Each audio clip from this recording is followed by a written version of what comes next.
Hello नमस्कार good evening. हम कोशिका के विषय में अध्ययन कर रहे थे, जिसके अंतर्गत पिछले वीडियो में हमने पादप कोशिका एवं जंतु कोशिका में जो मुख्यतः डिफरेंस पाया जाता है उसके विषय में हमने बात की थी।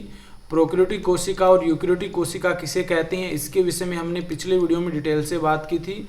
इसके अलावा हमने कौन से कोशिकांग है वो दोहरी झिल्ली युक्त कोशिकांग है, कौन से एकल कलाबद्ध कोशिकांग है और कौन से ऐसे कोशिकांग हैं जिनके चारों ओर झिल्ली नहीं पाई जाती है, इन सभी के विषय में हमने कल की वीडियो में बात कर ली थी। इसके अलावा हमने कोशिका भित्ति के विषय में भी डिटेल से अध्ययन कर लिया था और इनसे संबंधित जो इम्पोर्टेंट क्वेश्चंस बनते हैं वो क्वेश्चंस भी हमने पिछले वीडियो में डिटेल से डिस्कस किए थे। आज इस वीडियो में हम कोशिका झिल्ली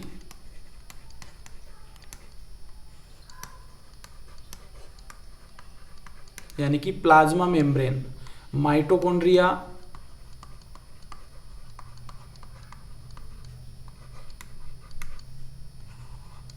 हरित लवक यानी क्लोरोप्लास्ट और लाइसोसोम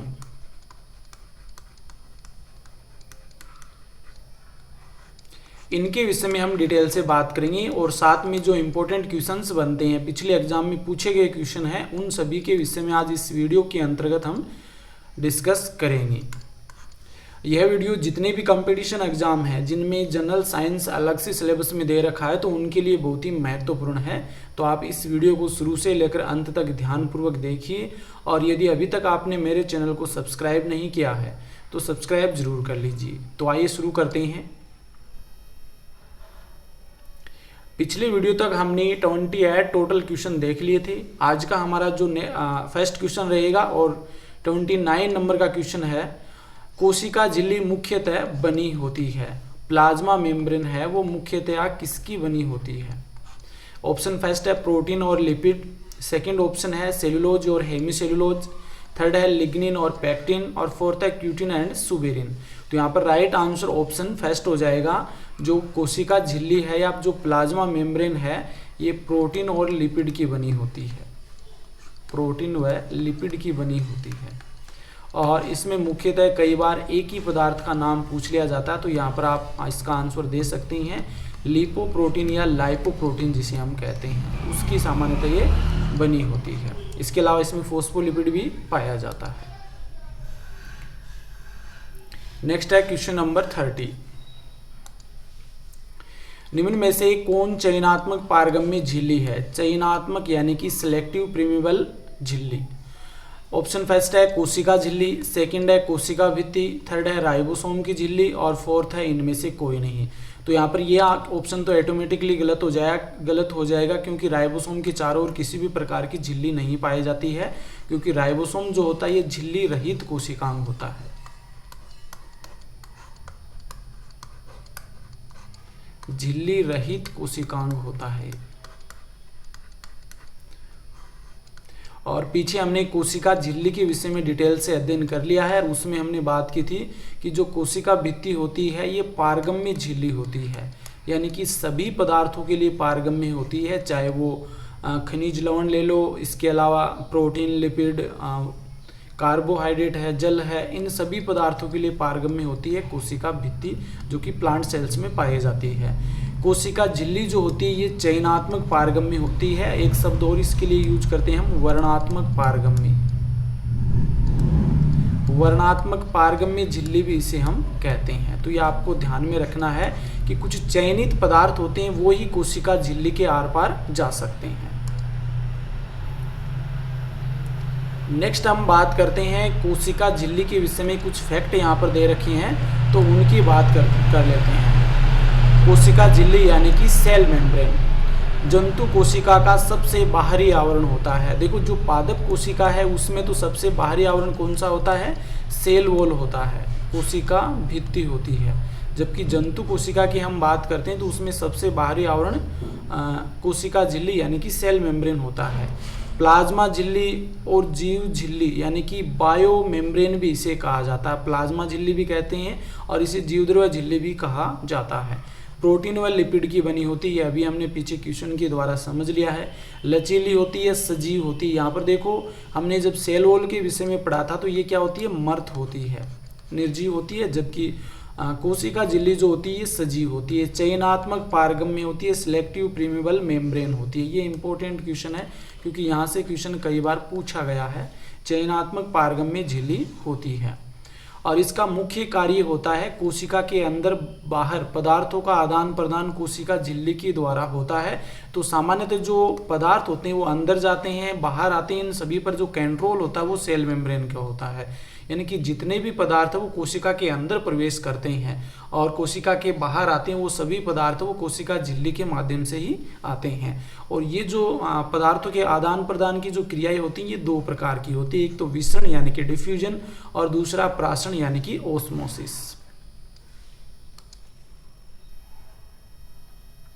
तो इन जो क्रियाएं हैं, जो प्रोसेस हैं, इनको एक बार हम समझ लेते हैं।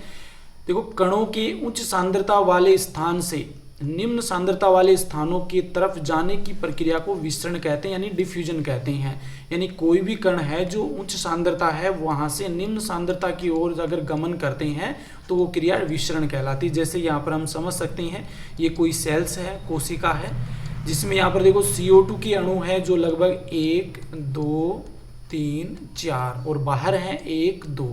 तो बाहर 2 अणु है जबकि अंदर की ओर 4 अणु है। तो अंदर की सांद्रता क्या है, अधिक है, बाहर की सांद्रता कम है। इस कारण से CO2 के जो अणु होते हैं ये कोशिका से बाहर जा रहे हैं।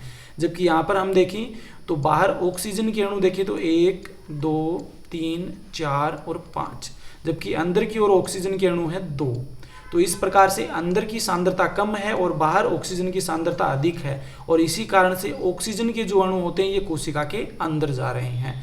तो जो कण होते हैं ये अपनी उच्च सांद्रता से निम्न सांद्रता की ओर अगर गमन करते हैं तो वो कौन सी प्रक्रिया होती है, विसरण के द्वारा ये प्रक्रिया होती है।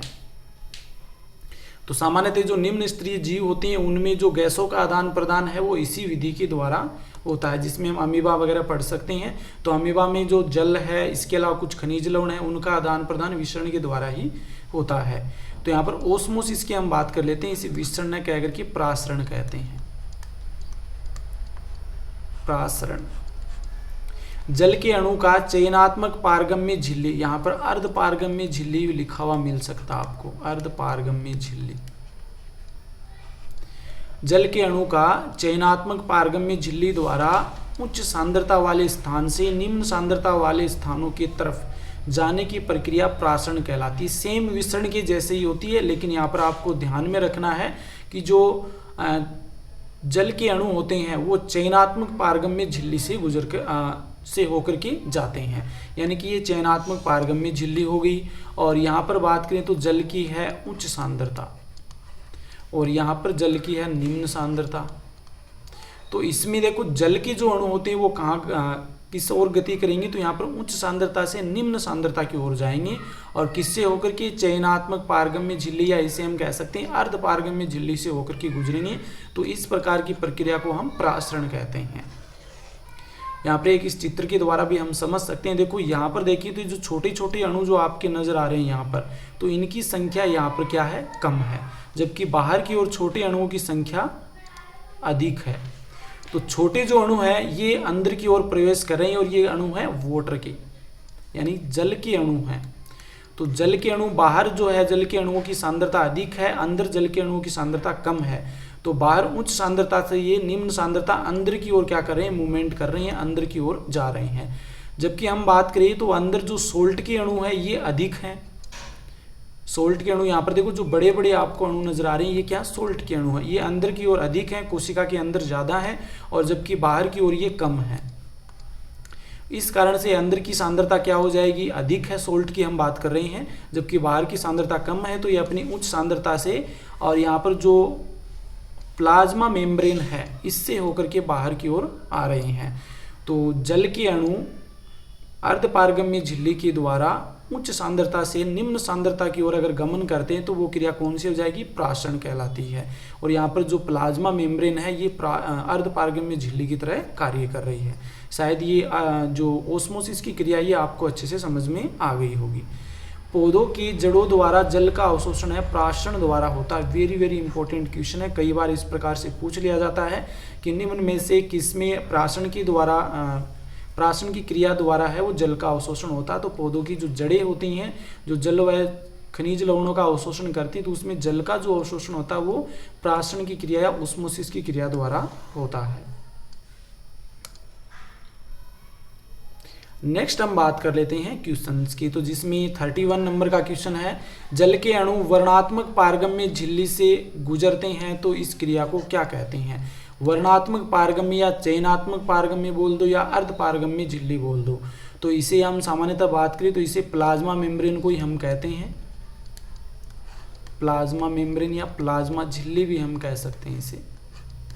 तो जल के अणु जब प्लाज्मा झिल्ली से होकर गुजरते हैं तो इस क्रिया को हम क्या कहते हैं, प्राशन कहते हैं। ये अभी हमने पिछली स्लाइड में ही बात की थी कि जल के अणु वर्णात्मक पारगम्य झिल्ली से अपनी अधिक सांद्रता से निम्न सांद्रता की ओर अगर गमन करते हैं तो वो क्रिया प्राशन कहलाती है, ओस्मोसिस कहलाती है।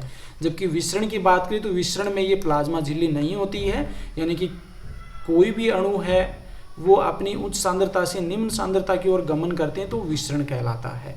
तो यहाँ पर राइट आंसर ऑप्शन फर्स्ट हो जाएगा।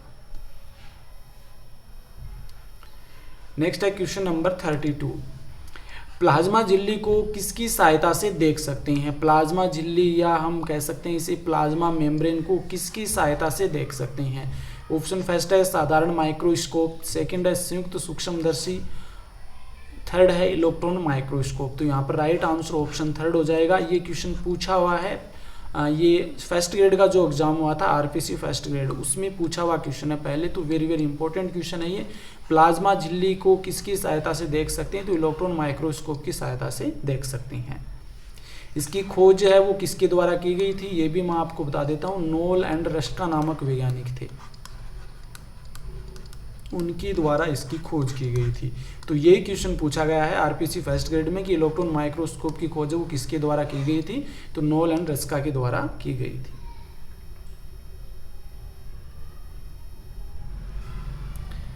नेक्स्ट है क्वेश्चन नंबर 33, जीवद्रव्य यानी कि प्रोटोप्लाज्म किससे मिलकर बना होता है। इसमें ऑप्शन फर्स्ट है कोशिका द्रव्य एंड कोशिका झिल्ली, सेकंड है कोशिका भित्ति एंड कोशिका द्रव्य, थर्ड है कोशिका द्रव्य एंड केंद्रक, और फोर्थ है इनमें से कोई नहीं। देखो यहाँ पर आपका राइट आंसर जो होगा ऑप्शन थर्ड हो जाएगा कि जो ये आपकी हो गई मान लीजिए कोशिका, जिसमें ये केंद्रक हो गया, और यहाँ पर ये जो मटेरियल पाया जाता है ये होता है कोशिका द्रव्य या जिसे हम साइटोप्लाज्म कह सकते हैं। जब इस कोशिका झिल्ली को निकाल देते हैं, इसके बाद में ये वाला जो पदार्थ है और ये जो केंद्रक है ये दोनों मिलकर के क्या कहलाते हैं, प्रोटोप्लाज्म या जीवद्रव्य कहलाता है। नेक्स्ट है क्वेश्चन नंबर 34, कोशिका झिल्ली किस प्रकार की झिल्ली है। तो ये तो बहुत बार हमने क्वेश्चन देख लिया है, तो यहाँ पर आपका राइट आंसर हो जाएगा ऑप्शन सेकंड, वर्णात्मक पारगम्य झिल्ली बोल दो या चयनात्मक पारगम्य झिल्ली कह सकते हैं इसे, चयनात्मक पारगम्य झिल्ली, और इसे ही हम सिलेक्टिव परमेबल मेम्ब्रेन भी कहते हैं। पारगम्य झिल्ली की बात करें तो कोशिका भित्ति को हम पारगम्य झिल्ली कह सकते हैं, और अर्ध पारगम्य झिल्ली की बात करें तो यहाँ पर जो कोशिका झिल्ली जो होती है ये भी एक प्रकार की अर्ध पारगम्य झिल्ली होती है, क्योंकि कुछ ऐसे चयन किए हुए अणु होते हैं वो ही इसी के आर पार जा सकते हैं।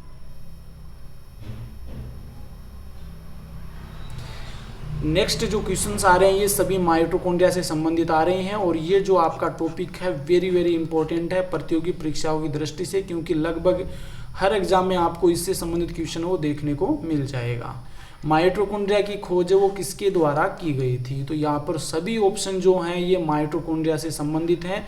बहुत सारे स्टूडेंट ऐसे हैं जो इनमें कंफ्यूज हो जाएंगे, तो यहाँ पर मैं आपको बता देता हूँ कि कोलिकर, अल्टमैन, बेंडा, फ्लेमिंग, ये सभी माइटोकॉन्ड्रिया से संबंधित हैं। कोलिकर जो थे इन्होंने सबसे पहले माइटोकॉन्ड्रिया को देखा था। तो सबसे पहले माइटोकॉन्ड्रिया किसने देखा था, कोलिकर नामक वैज्ञानिक ने देखा था। जबकि खोजकर्ता का जो श्रेय है वो किसे दिया जाता है, अल्टमैन को दिया जाता है। तो माइटोकॉन्ड्रिया के खोजकर्ता के रूप में किसे जाना जाता है, अल्टमैन को जाता है। बेंडा ने माइटोकॉन्ड्रिया नाम दिया था, जबकि फ्लेमिंग ने माइटोकॉन्ड्रिया को फाइलिया कहा था। तो ये सभी बहुत ही महत्वपूर्ण है, आपको ध्यान में रखना है। अब क्वेश्चन ये आता है कि माइटोकॉन्ड्रिया की खोज किसके द्वारा की गई थी, तो यहाँ पर ऑप्शंस के अनुसार हम बात करें तो ऑप्शन सेकंड यहाँ पर राइट हो जाएगा। अगर एल्टमैन आपको ऑप्शन में ना मिले तो यहाँ पर राइट आंसर क्या होगा, कोलिकर होगा। और लगभग जो एग्जाम में क्वेश्चन पूछा गया तो उसमें कोलिकर और एल्टमैन में ऐसे ऑप्शन में एक ही दिया हुआ है, तो वहाँ पर आपको आसानी से इसका आंसर हम दे सकते हैं। अगर कोलिकर दे रखा तो कोलिकर राइट आंसर होगा, एल्टमैन दे रखा तो एल्टमैन होगा। अगर दोनों दे रखा तो कोलिकर न करके आपको एल्टमैन करना पड़ेगा, क्योंकि खोजकर्ता का श्रेय है वो एल्टमैन को दिया जाता है और इन्होंने इसे बायोप्लास्ट भी कहा है, ये भी आपको ध्यान में रखना है। तो यहाँ पर आपकी 4-5 क्वेश्चंस हैं वो क्लियर हो गए हैं माइटोकॉन्ड्रिया से संबंधित। नेक्स्ट हम माइटोकॉन्ड्रिया के विषय में कुछ इंपॉर्टेंट जानकारियां हैं वो प्राप्त कर लेते हैं। माइटोकॉन्ड्रिया को सबसे पहले देखा किसने था, देखो यहाँ पर खोज के रूप में भी लिखा हो तो ये गलत नहीं है, क्योंकि जहाँ पर आपको एल्टमैन नहीं मिले तो वहाँ पर कोलिकर आपका राइट आंसर हो जाएगा। तो सबसे पहले देखा किसने था, कोलिकर ने देखा था सबसे पहले माइटोकॉन्ड्रिया को। इसे बायोप्लास्ट कहा था एल्टमैन ने, और खोजकर्ता का श्रेय भी एल्टमैन को ही दिया जाता है। नामकरण बेंडा के द्वारा दिया गया था, इसे बेंडा ने माइटोकॉन्ड्रिया नाम दिया था, जबकि जो फ्लेमिंग नामक वैज्ञानिक थे इन्होंने इसे फाइलिया कहा था, ये भी आपको ध्यान में रखना है। दोहरी झिल्ली युक्त कोशिकाएं, ये हमने पिछली स्लाइड में बात की थी और ये बहुत बार क्वेश्चन पूछा गया क्वेश्चन है। खुद का डीएनए व राइबोसोम पाया जाता है, यहाँ से एक बहुत ही महत्वपूर्ण क्वेश्चन बनता है। खुद का डीएनए होता है, राइबोसोम होता है, इस कारण ये अपने लिए जो आवश्यक प्रोटीन्स होती हैं उनका संश्लेषण खुद ही कर लेता है, और इसी कारण से इसे हम सेमी ऑटोनोमस ऑर्गन भी कहा जाता है। Autonomous organ, semi autonomous organ भी कहते हैं, या इसे अर्ध स्वायत्तशासी कोशिकांग भी कहा जाता है। अर्ध स्वायत्तशासी कोशिकांग भी कहा जाता है। तो वेरी इंपॉर्टेंट क्वेश्चन है ये। माइटोकॉन्ड्रिया जो होता है इसमें खुद का डीएनए होता है, राइबोसोम जो कि 70S राइबोसोम इसमें पाया जाता है, और इसी कारण से खुद के लिए जो आवश्यक एंजाइम है, प्रोटीन्स है, इनका निर्माण ये खुद ही कर लेती है। इस कारण इसे सेमी ऑटोनोमस ऑर्गन या अर्ध स्वायत्तशासी कोशिकांग कहते हैं। देखो कोशिका के अंदर दो इस प्रकार के ऑर्गेनल्स पाए जाते हैं जो अर्ध स्वायत्तशासी कोशिकांग होते हैं, जिनमें एक तो होता है माइटोकॉन्ड्रिया और दूसरा अभी हम आगे इसी वीडियो के अंतर्गत देखेंगे लवक, जिसमें क्लोरोप्लास्ट यानी हरित लवक को हम शामिल करते हैं, वो भी एक प्रकार का अर्ध स्वायत्तशासी कोशिकांग होता है। नेक्स्ट हम बात करें तो ये भी बहुत ही इंपॉर्टेंट है। माइटोकॉन्ड्रिया से संबंधित सभी तथ्य बहुत ही महत्वपूर्ण है, सभी से क्वेश्चन बनने की संभावना रहती है। देखो हमारे शरीर में श्वसन की क्रिया होती है, और श्वसन की क्रिया में दो प्रोसेस होती है, एक तो ग्लाइकोलाइसिस होता है और एक क्रेब्स चक्कर होता है। ग्लाइकोलाइसिस जो होता है, देखो अब जब हम श्वसन की क्रिया पढ़ेंगे तो उस समय और डिटेल से हम इनकी बात कर लेंगे। ग्लाइकोलाइसिस जो होता है ये कोशिका द्रव्य यानी कि साइटोप्लाज्म में संपन्न होता है, और जो क्रेब्स चक्र होता है ये माइटोकॉन्ड्रिया के अंदर मैट्रिक्स में संपन्न होता है। तो ये आपको दोनों की स्थान ध्यान में रखने हैं। ग्लाइकोलाइसिस कोशिका द्रव्य में संपन्न होता है, जबकि क्रेब्स चक्र जो होता है ये माइटोकॉन्ड्रिया के मैट्रिक्स में संपन्न होता है। तो क्रेब्स चक्र जो वायवीय कोशिकीय श्वसन है ये कहाँ पर संपन्न होता है, माइटोकॉन्ड्रिया के मैट्रिक्स में संपन्न होता है। ऑक्सीजन की उपस्थिति में पायरुवेट का पूर्ण अपघटन यहीं पर होता है, जिससे एटीपी के रूप में ऊर्जा का उत्सर्जन होता है। तो श्वसन में दो प्रक्रियाएं होती है। सबसे पहले हम बात करें तो ग्लूकोज का विघटन होता है, और ग्लूकोज के विघटन से पायरुवेट बनता है, और ये जो क्रिया होती है ये ग्लाइकोलाइसिस कहलाती है। ये कोशिका द्रव्य में संपन्न होती है। पायरुवेट जो होता है ये माइटोकॉन्ड्रिया में मैट्रिक्स में प्रवेश करता है, और माइटोकॉन्ड्रिया में क्या होता है, ऑक्सीजन की उपस्थिति में इस पायरुवेट का विघटन होता है, और अंत में हमें एटीपी के रूप में क्या होती है, ऊर्जा प्राप्त हो जाती है। तो ऑक्सीजन की उपस्थिति में पायरुवेट का पूर्ण अपघटन होता है और एटीपी के रूप में हमें ऊर्जा की प्राप्ति होती है। जब हम श्वसन की क्रिया पढ़ेंगे उस समय इनकी फिर से हम डिटेल से बात करेंगे, तो उस समय और भी अच्छे से आपको क्लियर हो जाएगा। और इसी से संबंधित कुछ इंपॉर्टेंट क्वेश्चंस और बनते हैं जो कि बहुत महत्वपूर्ण है, और ये क्वेश्चन बहुत बार पूछा गया क्वेश्चन है। कोशिका का शक्तिग्रह या बिजलीघर कहलाता है। तो माइटोकॉन्ड्रिया में एटीपी का निर्माण होता है, यानी ऊर्जा का निर्माण होता है, और ऊर्जा का निर्माण होने के कारण माइटोकॉन्ड्रिया को हम कोशिका का शक्तिग्रह कहते हैं या बिजलीघर कहते हैं, और या अंग्रेजी में इसे हम पावर हाउस ऑफ सेल्स भी कहते हैं, पावर हाउस ऑफ सेल्स भी इसे कहा जाता है। तो ये सभी नाम आपको ध्यान में रखने हैं, कोशिका का शक्ति गृह, बिजली घर, पावर हाउस ऑफ सेल्स, ये तीनों ही उपनाम आपको ध्यान में रखने। यहाँ से क्वेश्चन बहुत बार पूछा गया है, इसलिए मैं आपको यहाँ पर बता देता हूँ। तो एक बार इसकी संरचना को भी हम यहाँ पर अच्छे से समझ लेते हैं। देखो double membrane bound cell organelles होता है, यहाँ पर आप देख सकते हैं ये बाहर वाली हो गई और ये अंदर वाली हो गई। ये आउटर मेम्ब्रेन है, ये बाहर वाली, और ये इनर मेम्ब्रेन है। इनर मेम्ब्रेन में अंदर की ओर कुछ इस प्रकार से उभार पाए जाते हैं और इन उभार को हम क्या कहते हैं, क्रिस्टी कहते हैं। यानी कि जो आंतरिक झिल्ली होती है माइटोकॉन्ड्रिया की, उसके ऊपर कुछ उभारनुमा संरचनाएं पाई जाती हैं जिन्हें क्रिस्टी कहते हैं। और इस क्रिस्टी पर इस प्रकार से संरचनाएं पाई जाती हैं, इन्हें F1 या इसे हम ऑक्सीसोम पार्टिकल्स भी कहते हैं। F1 पार्टिकल्स या ऑक्सीसोम भी इसे हम कह सकते हैं, ऑक्सीसोम। और इसी में क्या होता है, ETS की क्रिया होती है, इलेक्ट्रॉन ट्रांसपोर्ट सिस्टम की क्रिया होती है, जिसके द्वारा फिर ATP का निर्माण होता है। जब हम श्वसन की क्रिया पढ़ेंगे तो उसमें ये भी आएगा, तो उसमें इसको अच्छे से समझेंगे। यानी कि क्रिस्टी के ऊपर F1 पार्टिकल्स पाए जाते हैं, उनमें जो ऑक्सीसोम या F1 पार्टिकल्स है उसमें ETS की क्रिया होती है, इलेक्ट्रॉन ट्रांसपोर्ट सिस्टम, इलेक्ट्रॉन स्थानांतरण तंत्र, जिसके द्वारा ATP का निर्माण होता है। और जो श्वसन से संबंधित सभी एंजाइम है वो इसके मैट्रिक्स में पाए जाते हैं, ये आपको अच्छे से ध्यान में रखना है। ये हो गया हमारा माइटोकॉन्ड्रिया। अब माइटोकॉन्ड्रिया से संबंधित कुछ इंपॉर्टेंट क्वेश्चंस और देख लेते हैं। माइटोकॉन्ड्रिया नाम है वो किसके द्वारा दिया गया, तो ऑप्शन फर्स्ट है कोलिकर, सेकंड है अल्टमैन, थर्ड है बेंडा और फोर्थ है फ्लेमिंग। तो यहाँ पर राइट आंसर ऑप्शन थर्ड हो जाएगा, बेंडा के द्वारा माइटोकॉन्ड्रिया नाम दिया गया था, जबकि कोलिकर ने सबसे पहले देखा था और अल्टमैन ने इसकी खोज की थी और अल्टमैन ने इसे बायोप्लास्ट कहा था। फ्लेमिंग के द्वारा इसे फाइलिया कहा गया था। तो इसका आंसर क्या हो जाएगा, ऑप्शन थर्ड हो जाएगा। नेक्स्ट है क्वेश्चन नंबर 37।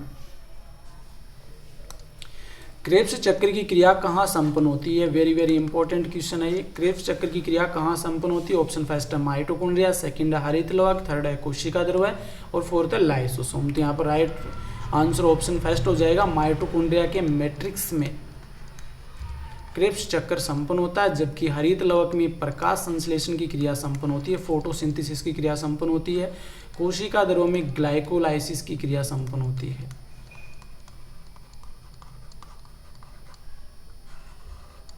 और लाइसोसोम जो होता है इसमें अंतः पाचन होता है, कोई भी जो पदार्थ हम ग्रहण करते हैं तो अंतः पाचन में ये सहायक होता है, अंतः पाचन में ये सहायक होता है, इसमें जल अपघटनकारी एंजाइम पाए जाते हैं। तो यहाँ पर आपको ध्यान में रखना है क्रेब्स चक्र कहाँ संपन्न होता है, माइटोकॉन्ड्रिया के मैट्रिक्स में। नेक्स्ट है कोशिका का शक्ति गृह किसे कहते हैं, कोशिका का शक्ति गृह कह दो या ऊर्जा घर कह दो या इसे हम बिजली घर भी कह सकते हैं या पावर हाउस ऑफ सेल्स भी कह सकते हैं, पावर हाउस ऑफ सेल्स भी कह सकते हैं। तो ये नाम है कोशिका का शक्ति गृह, ऊर्जा घर, बिजली घर, power house of cells mitochondria को कहा जाता है, जबकि हरित लवक को कहते हैं कोशिका का रसोई घर। ये भी वेरी वेरी इंपॉर्टेंट है, ये आपको ध्यान में रखना है, कोशिका का रसोई घर कहते हैं। और लाइसोसोम को सफाई कर्मी कहते हैं, क्योंकि कोशिका में जो अपशिष्ट पदार्थ होते हैं उनको नष्ट करने का कार्य है वो इसके द्वारा किया जाता है, लाइसोसोम के द्वारा। नेक्स्ट जो क्वेश्चन आ रहे हैं ये आपके लाइसोसोम से संबंधित आ रहे हैं। निम्न में से किसमें जल अपघटनकारी एंजाइम पाए जाते हैं, जल अपघटनकारी या हाइड्रोलाइटिक एंजाइम वो किसमें पाए जाते हैं, ऑप्शन फर्स्ट है माइटोकॉन्ड्रिया, सेकंड हरित लवक, थर्ड है कोशिका द्रव्य, फोर्थ है लाइसोसोम। तो यहाँ पर राइट आंसर ऑप्शन फोर्थ हो जाएगा, लाइसोसोम में लगभग 50 से अधिक जल अपघटनकारी या हाइड्रोलाइटिक एंजाइम पाए जाते हैं। अब लाइसोसोम के विषय में कुछ इंपॉर्टेंट जानकारी है वो हम देख लेते हैं। लाइसोसोम खोज है इसकी क्रिस्टियन डी डुवे के द्वारा की गई। एक चीज़ यहाँ पर यह भी ध्यान में रखना कि पादप कोशिका में इसके स्थान पर रसदानी पाई जाती है, वैक्यूल्स पाई जाती है। लाइसोसोम की खोज क्रिस्टियन डी डुवे के द्वारा की गई थी 1955 ईस्वी में। थैली जैसी संरचना होती है, सैक लाइक स्ट्रक्चर होती है, थैली जैसी संरचना। तो यहाँ पर आप लाइसोसोम देखो कहाँ पर नजर आ रहा है, देखो इस बहुत ही छोटा है, इस कारण से यहाँ पर दिखाई नहीं दे रहा, ये वाला रहा, ये होता है लाइसोसोम। थैली की जैसी संरचना होती है, इसमें शक्तिशाली पाचक एंजाइम पाए जाते हैं, हाइड्रोलाइटिक एंजाइम होते हैं जो पाचन में सहायता करते हैं। इन एंजाइम को खुरदरी अंतर्द्रव्य जालिका बनाती है। देखो यहाँ पर एक तो ER का नाम आता है एंडोप्लाज्मिक रेटिकुलम, और एक होता है गोल्जी काय। गोल्जी काय और एंडोप्लाज्मिक रेटिकुलम जो होती हैं यही क्या करती है, लाइसोसोम का निर्माण करती है। तो ये आपको ध्यान में रखना है कि लाइसोसोम का निर्माण वो किसके द्वारा होता है, एंडोप्लाज्मिक रेटिकुलम यानी खुरदरी अंतर्द्रव्य जालिका और गोल्जी काय के द्वारा होता है।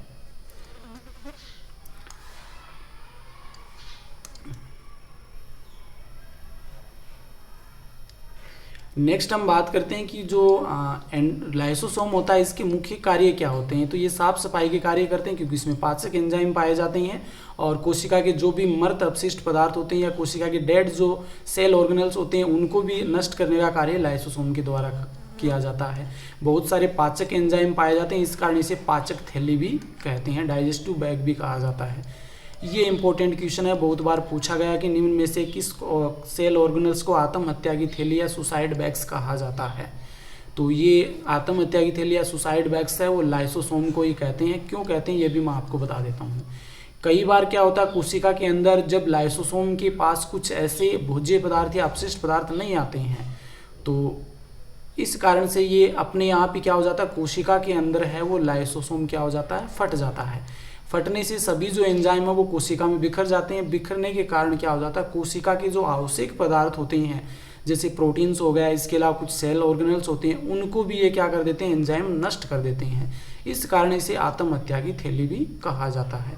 यानी कि खुद ही कोशिका के जो सेल कंपोनेंट्स होते हैं उनको नष्ट कर देती है, इस कारण से इसे आत्महत्या की थैली कहते हैं।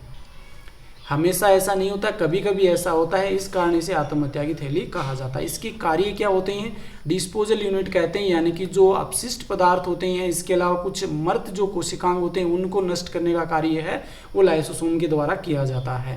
एटम बम भी इसे कहा जाता है क्योंकि ये फटती है और फटने से कुछ एंजाइम होते हैं वो रिलीज होते हैं। स्क्वेंजर ऑफ सेल्स भी कहते हैं, सफाई कर्मी कहते हैं इसे, कोशिका का सफाई कर्मी भी कहा जाता है क्योंकि जो अपशिष्ट पदार्थ पड़े रहते हैं उनको साफ करने का कार्य इसी का होता है।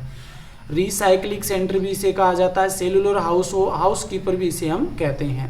देखो यहाँ पर किस प्रकार से ये कार्य करता है एक बार इस समझ लेते हैं। यहाँ से कोई बैक्टीरिया अंदर प्रवेश किया या कोई भोज्य पदार्थ अंदर प्रवेश किया, और यहाँ पर जो लाइसोसोम उपस्थित होता है इसका निर्माण है वो ER या गोल्जी काय के द्वारा होता है। तो ये लाइसोसोम जो होता है ये प्राथमिक लाइसोसोम है, ये प्राथमिक लाइसोसोम है। इसमें बहुत सारे जल अपघटनकारी एंजाइम पाए जाते हैं, और इधर से क्या होता है, कोई बैक्टीरिया अंदर प्रवेश करता है तो प्रवेश करते क्या होता है, इसके चारों ओर ये जाकर के क्या हो जाता है, कवरिंग बना लेता है, इसको अंदर की ओर लेता, कवरिंग बना लेता और फिर इसका पाचन कर देता। जो पचित पदार्थ होता है वो तो इस सेल्स के द्वारा अंदर ग्रहण कर लिया जाता है, जबकि जो अपशिष्ट पदार्थ होता है, अनडाइजेस्टेड वेस्ट होता है, वो इस कोशिका से बाहर निकाल दिया जाता है। तो इसके अंदर ग्रहण करने की जो क्रिया है ये तो एंडोसाइटोसिस कहलाती है, एंडोसाइटोसिस कहलाती है, जबकि बाहर निकालने की क्रिया है वो एक्सोसाइटोसिस कहलाती है। और यहाँ पर जो निर्माण होता है इसे, ये तो हो गया यहाँ पर जो फूड मटेरियल या कोई बैक्टीरिया आता है तो फेगोसोम कहते हैं, और फेगोसोम के साथ में जब लाइसोसोम जुड़ता है तो इसे फेगोलाइसोसोम कहा जाता है। इस प्रकार से लाइसोसोम वो कार्य करता है। नेक्स्ट है क्वेश्चन नंबर 40। लाइसोसोम की खोज है वो किसके द्वारा की गई थी। ऑप्शन फर्स्ट है कीथ पोर्टर, सेकंड है क्रिस्टन डी डुवी, थर्ड है बेंडा और फोर्थ है एल्टमैन। तो ये दोनों ही माइटोकॉन्ड्रिया से संबंधित हैं, ये तो अभी हमने पीछे बात कर ली है। माइटोकॉन्ड्रिया नाम बेंडा ने दिया, एल्टमैन ने इसकी खोज की थी, जबकि यहाँ पर क्रिस्टन डी डुवे हैं, इसके द्वारा लाइसोसोम की खोज की गई थी 1955 ईस्वी में। कीथ पोर्टर की बात करें तो इन्होंने ER एंडोप्लाज्मिक रेटिकुलम या अंतःद्रवी जालिका की खोज है वो कीथ पोर्टर के द्वारा की गई थी 1945 ईस्वी में। ये आपको अच्छे से ध्यान में रखना है। अभी आगे हम नेक्स्ट वीडियो में बात करेंगे एंडोप्लाज्मिक रेटिकुलम की। नेक्स्ट है क्वेश्चन नंबर 41। निम्न में से लाइसोसोम को क्या कहते हैं। लाइसोसोम को क्या कहा जाता है। ऑप्शन फर्स्ट आत्मघाती थैली यानी सुसाइड बैग्स, सेकंड है पाचक थैली या डाइजेस्टिव बैग्स, और ऑप्शन थर्ड है ए एंड बी दोनों, और फोर्थ ऑप्शन है प्रोटीन फैक्ट्री। तो यहाँ पर राइट आंसर जो हम बात करें तो ऑप्शन सेकंड हो जाएगा। इसे आत्मघाती थैली भी कहा जाता है और पाचक थैली भी कहा जाता है। प्रोटीन फैक्ट्री की बात करें तो ये प्रोटीन फैक्ट्री किसे कहते हैं, तो ये राइबोसोम को कहते हैं। राइबोसोम को प्रोटीन फैक्ट्री कहा जाता है। तो ये आपको अच्छे से ध्यान में रखने, जितने भी मैं आपको कोशिकाओं के उपनाम बता रहा हूँ वो आपको इनके कार्य से संबंधित है, इस कारण से ये नाम आपको अच्छे से ध्यान में रखने। तो प्रोटीन फैक्ट्री किसे कहते हैं, राइबोसोम को कहते हैं। अब नेक्स्ट हम बात कर लेते हैं प्लास्टिड यानी कि लवक की। लवक या प्लास्टिड। लवक सामान्यतः हम बात करें तो 3 प्रकार के होते हैं। एक प्रकार यहाँ पर दे नहीं रखा, उसके बारे में मैं आपको अब बता देता हूँ, हरित लवक या क्लोरोप्लास्ट। कुछ बुकों में साथ में क्रोमोप्लास्ट का प्रकार बता देते हैं और कुछ में क्या होता है ये अलग से बता दिया जाता है। तो ल्यूकोप्लास्ट, क्रोमोप्लास्ट। ल्यूकोप्लास्ट होता है ये रंगहीन होता है, कोई भी रंग नहीं होता है। क्रोमोप्लास्ट की बात करें तो ये रंगीन होता है, कलरफुल होता है। ल्यूकोप्लास्ट ये कलरलेस होता है, कोई भी पिगमेंट नहीं पाया जाता है। इसमें कोई भी लाइट एक्सपोर्ट करने की यानी कि जो प्रकाश की किरणें उसको अवशोषित करने की किसी प्रकार की क्षमता नहीं होती। किसमें पाया जाता है, जड़ों में मिलता है, जो अंडरग्राउंड या भूमिगत तने हैं उसमें पाया जाता है, राइजोम्स में पाया जाता है। और ये स्टोरेज करने का कार्य करता है, यानी भोज्य पदार्थों का स्टोरेज करता है, भोज्य पदार्थों का संग्रह करता है। भोज्य पदार्थों का संग्रह करने का कार्य वो किसके द्वारा किया जाता है, ल्यूकोप्लास्ट के द्वारा किया जाता है। तो यहाँ पर भोज्य पदार्थ स्टार्च यानी कि कार्बोहाइड्रेट, प्रोटीन और फैट्स यानी कि वसा। तो कार्बोहाइड्रेट का जो ल्यूकोप्लास्ट स्टोरेज करता है उसे हम कहते हैं एमाइलोप्लास्ट कहते हैं, एमाइलोप्लास्ट। जो कार्बोहाइड्रेट यानी स्टार्च का जो संग्रह करता है उसे एमाइलोप्लास्ट कहते हैं। प्रोटीन का करता है उसे हम प्रोटीनोप्लास्ट कहते हैं, प्रोटीनोप्लास्ट कहा जाता है। जबकि जो फैट्स यानी तेल या वसा का करता है उसे इलियोप्लास्ट कहते हैं।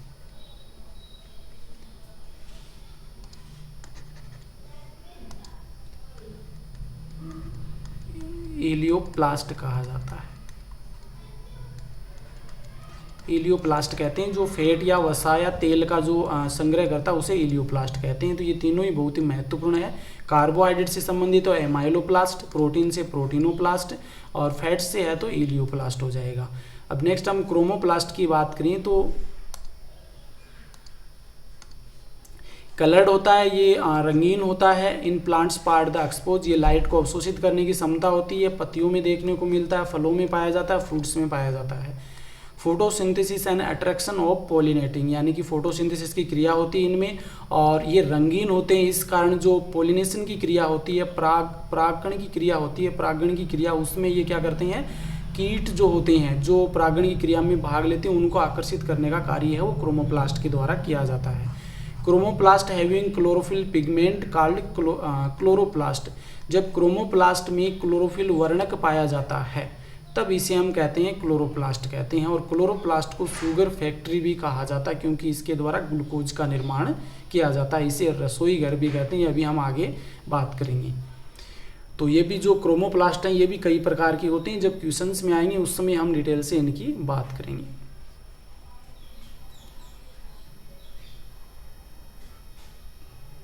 तो यहाँ पर एक बार हम जो हरित लवक है इसकी संरचना को अच्छे से समझ लेते हैं। देखो ये भी double membrane bound cell organelles होता है। ये आउटर मेम्ब्रेन हो गई, ये इनर मेम्ब्रेन हो गई। और इसमें जो आपको चट्टीनुमा संरचना, बहुत सारे सिक्के के जैसी संरचनाएं ऊपर नीचे रखी हुई नज़र जो आ रही है इसे थाइलोकॉइड कहते हैं। और ये बहुत सारे थाइलोकॉइड मिलकर के ग्रेनम का निर्माण करती हैं। और ये सभी जो ग्रेनम होते हैं ये ग्रेना कहलाते हैं, ये ग्रेना कहलाते हैं। अब सबसे इम्पोर्टेंट यहाँ से 2 क्वेश्चन बनते हैं। एक तो ये कि इसमें खुद का डीएनए और साथ में राइबोसोम पाया जाता है। खुद का राइबोसोम होता है और खुद का डीएनए होता है। इस कारण खुद के लिए जो आवश्यक प्रोटीन होती हैं उनका संश्लेषण या एंजाइम का संश्लेषण ये खुद ही करता है और इस कारण इसे अर्ध स्वायत्तशासी कोशिकांग कहते हैं। अर्ध स्वायत्त शासी कोशिकांग कहा जाता है या सेमी ऑटोनोमस ऑर्गन्स कहते हैं। ये मैंने माइटोकॉन्ड्रिया के समय भी बताया था कि दो ही कोशिकांग है जो अर्ध स्वायत्त शासी कोशिकांग है, एक तो माइटोकॉन्ड्रिया और एक हरित लवक। और सबसे इंपॉर्टेंट यहाँ पर दो जो अभिक्रियाएं प्रकाश संश्लेषण क्रिया होती है उसमें दो अभिक्रियाएं पाई जाती है। पहली है प्रकाशिक अभिक्रिया,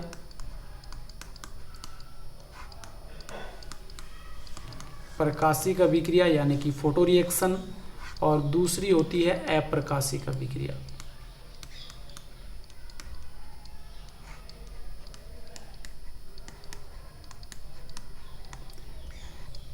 अप्रकाशिक अभिक्रिया और प्रकाशिक अभिक्रिया। हरित लवक में दो भाग होते हैं, एक तो ये वाला जो भाग है जिसमें मटेरियल यहाँ पर जो डीएनए आरएनए है राइबोसोम है जो इसमें पाए जाते हैं, इस वाले भाग को कहते हैं हम स्ट्रोमा। स्ट्रोमा कहते हैं या पिट्ठिका कहते हैं हिंदी में, जबकि बहुत सारे चट्टीनुमा आपको संरचना नजर आई, बहुत सारे सिक्के के जैसे जो ऊपर नीचे रखे हुए हैं, इस वाले भाग को हम कहते हैं ग्रेना। तो यहाँ पर देखो जो प्रकाशिक अभिक्रिया फोटो रिएक्शन जो होती है ये ग्रेना के अंदर संपन्न होती है।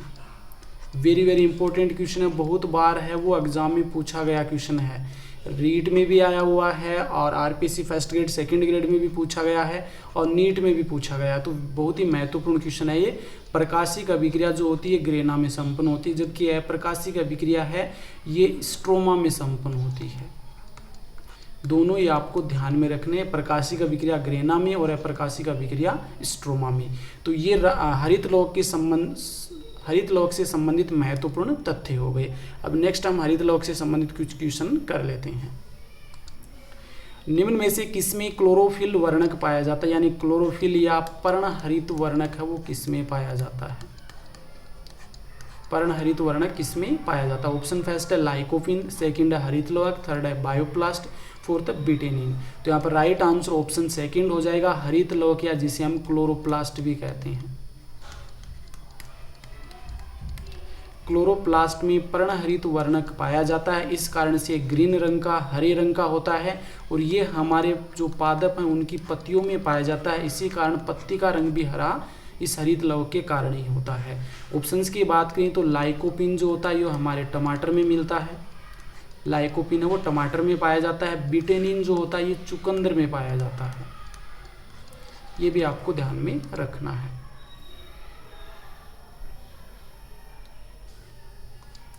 नेक्स्ट है कोशिका का रसोई घर किसे कहते हैं। वेरी वेरी इंपॉर्टेंट क्वेश्चन है ये भी, और पीछे हमने इसकी बात भी कर ली है। तो हरित लवक को कोशिका का रसोई घर कहा जाता है। माइटोकॉन्ड्रिया का ऊर्जा घर, इसके अलावा पावर हाउस ऑफ सेल्स भी कहते हैं। राइबोसोम को प्रोटीन फैक्ट्री कहा जाता है, प्रोटीन फैक्ट्री, जबकि राइबोसोम ये दो जगह हो गया। तो ये राइबोसोम जो है इसे हम प्रोटीन फैक्ट्री कहते हैं। तो राइट आंसर क्या हो जाएगा यहाँ पर, हरित लवक।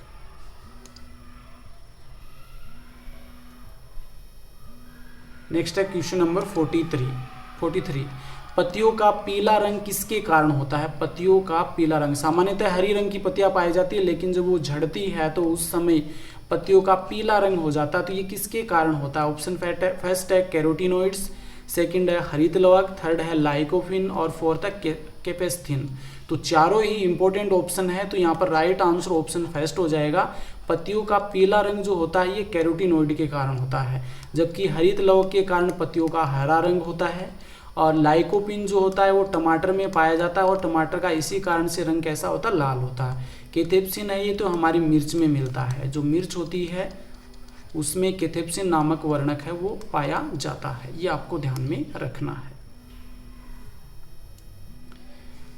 नेक्स्ट है पर्णहरित में कौन सी धातु पाई जाती है। तो पर्णहरित यानी कि क्लोरोफिल में कौन सी धातु पाई जाती है, ये भी बहुत ही महत्वपूर्ण क्वेश्चन है। ऑप्शन फर्स्ट है कैल्शियम, सेकंड है मैग्नीशियम, थर्ड है आयरन और फोर्थ है कॉपर। तो यहाँ पर राइट आंसर ऑप्शन सेकंड हो जाएगा। मैग्नीशियम जो होती है ये पर्णहरित में पाई जाती है, पर्णहरित में पाई जाती है मैग्नीशियम धातु। जबकि आयरन की बात करें तो ये हमारे जो ब्लड होता है जिसमें आरबीसी पाई जाती है, तो आरबीसी में एक वर्णक होता है जिसे हम हीमोग्लोबिन कहते हैं। तो हीमोग्लोबिन में जो धातु पाई जाती है वो होती है आयरन यानी कि लोहा। कॉपर जो होता है ये हीमोसाइनिन नामक वर्णक होता है, हीमोसाइनिन जो हमारे जलीय प्राणी होते हैं जिसमें मोलस्का संघ के जितने भी प्राणी होते हैं उसमें कॉपर धातु पाई जाती है, हीमोसाइनिन वर्णक पाया जाता है उनमें, और हीमोसाइनिन जो वर्णक होता है इसमें कॉपर धातु पाई जाती है। कैल्शियम जो होता है ये हमारे दांतों के लिए, कैल्शियम और फॉस्फेट हमारे दांतों के लिए बहुत ही महत्वपूर्ण है। तो यहाँ पर राइट आंसर ऑप्शन सेकंड हो जाएगा। नेक्स्ट है क्वेश्चन नंबर 45 और हमारा आज का लास्ट क्वेश्चन है। निम्न में से वसा, प्रोटीन, कार्बोहाइड्रेट जैसे पदार्थ संचित रहते हैं। तो ये भी वेरी वेरी इंपॉर्टेंट क्वेश्चन है। निम्न में से किसमें वसा, प्रोटीन, कार्बोहाइड्रेट जैसे पदार्थ संचित रहते हैं। ऑप्शन फर्स्ट है हरित लवक, सेकंड है माइटोकॉन्ड्रिया, थर्ड है ल्यूकोप्लास्ट और फोर्थ है क्लोरोप्लास्ट।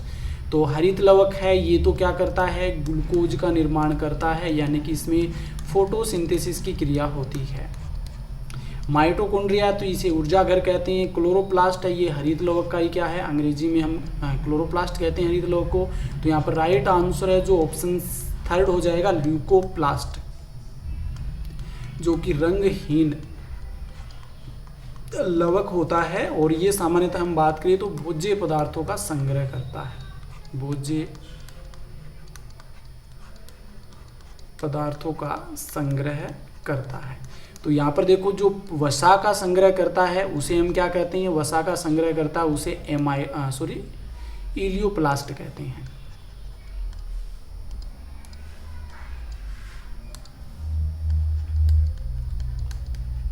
इलियोप्लास्ट कहते हैं। और जो प्रोटीन का संग्रह करता है उसे प्रोटीनोप्लास्ट कहते हैं। प्रोटीनोप्लास्ट कहा जाता है। और जो कार्बोहाइड्रेट का संचय करता है उसे एमाइलोप्लास्ट कहते हैं,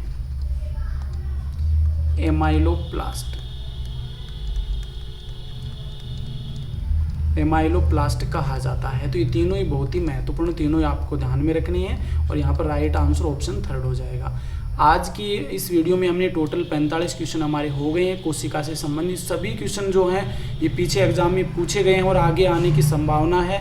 और हम पूरे टॉपिक वाइज हैं, साथ में हम थ्योरी भी देख रहे हैं, साथ में इंपॉर्टेंट क्वेश्चन भी देख रहे हैं और पूरे टॉपिक वाइज हम कंप्लीट कर रहे हैं। यदि आपको ये वीडियो अच्छे लग रहे हैं तो वीडियो को अधिक से अधिक शेयर कीजिए, लाइक कीजिए और मेरे चैनल को सब्सक्राइब कीजिए। धन्यवाद।